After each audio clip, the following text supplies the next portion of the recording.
Iran, sources tell CBS News at least 12,000 people could be dead as authorities continue to crack down on anti-government protesters. CBS News has not been able to independently confirm that number. Activists say that number may be an underestimate as well. It's been challenging to get accurate counts because of communication restrictions across Iran. And in an exclusive interview with CBS Evening News anchor Tony Dokoupil, President Trump once again warned of U.S. intervention in Iran. He said the U.S. would intervene if the regime begins executing protesters, but the president didn't provide specifics.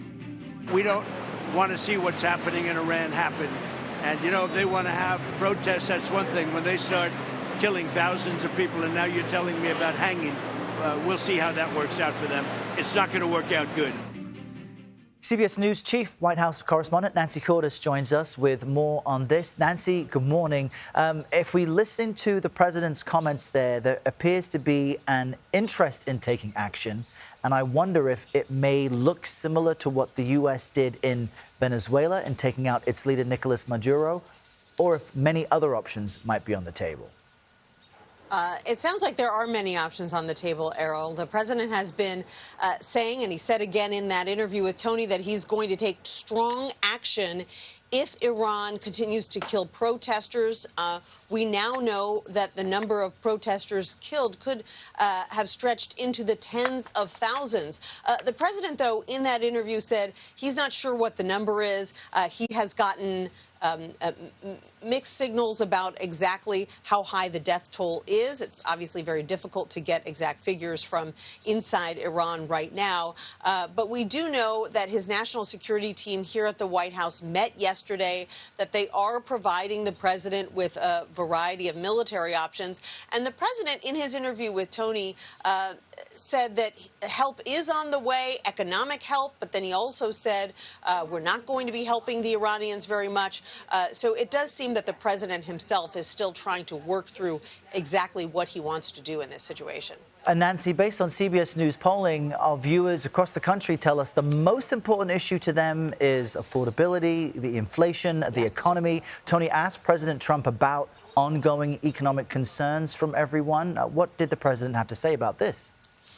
Yes, the president has a sort of a difficult relationship with the word affordability. On one hand, he says it's a hoax, that it was invented, a word invented by Democrats. He said that again in a speech yesterday. On the other hand, he said he's going to be releasing new policies over the next several weeks aimed at addressing the affordability problem in the United States. Take a listen to this exchange with Tony about prices. I have them down to a level that they haven't seen in about 9 years. And Mr. President, help me understand, when I travel the country and I go all over the place and I talk to everyday Americans, they tell me they don't feel it because grocery they prices might not, are up. but they're going to now. I've only been here for 11 months, okay? And, you know, the first few months were really rough, if you look at them, because I inherited a mess. I inherited a mess of crime. I inherited a mess of inflation. I inherited a mess of places closing up and going to other countries. And now we have the hottest country in the world. In a speech at the Detroit Economic Club yesterday, President Trump said that he is going to be unveiling a new housing policy aimed at addressing the high price of single-family homes. He's going to do that at Davos, the economic forum, when he travels there later this month. He said he's also going to be issuing new policies having to do with health care, because that, of course, is a major factor for Americans who are trying to make ends meet. And viewers can see that full interview with the president on our website and on YouTube. Nancy, thank you very much. Turning back now to the situation in Iran and the deadly crackdown on protesters there. Right now, it's feared thousands of people may have been killed in the weeks-long anti-government demonstrations.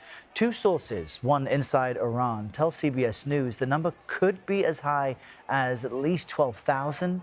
Our senior foreign correspondent, Holly Williams, has spoken to members of one group trying to show the world what's happening inside the country.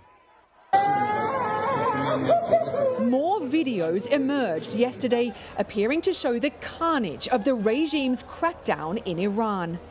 row upon row of body bags, many of the images too distressing for us to show you. Kaiwan Dorodi is an investigator for an Iranian human rights monitoring group who lives in exile in neighbouring Iraq. He and a network of others are working to verify videos of lethal violence by the Iranian authorities and the names of those who've been killed, including 17-year-old Amir Ali Haidari, who relatives say was shot at a protest last week. How big a threat are these protests to the Iranian regime? It's the biggest threat in 47 years, Dorodi told us, referring to the entire period of Iran's Islamic rule. But since the authorities cut off the internet last Thursday, it's been harder to get any information out of Iran. Dorodi told us that restoring internet access is much more important than any US military strikes, which he fears may achieve little. We prefer that the people topple the regime, he told us. Without their participation, military strikes will not be effective. Iranian human rights groups are warning that one protester, 26-year-old Irfan Soltani, may be executed by the regime today. He was apparently arrested just last week. Errol.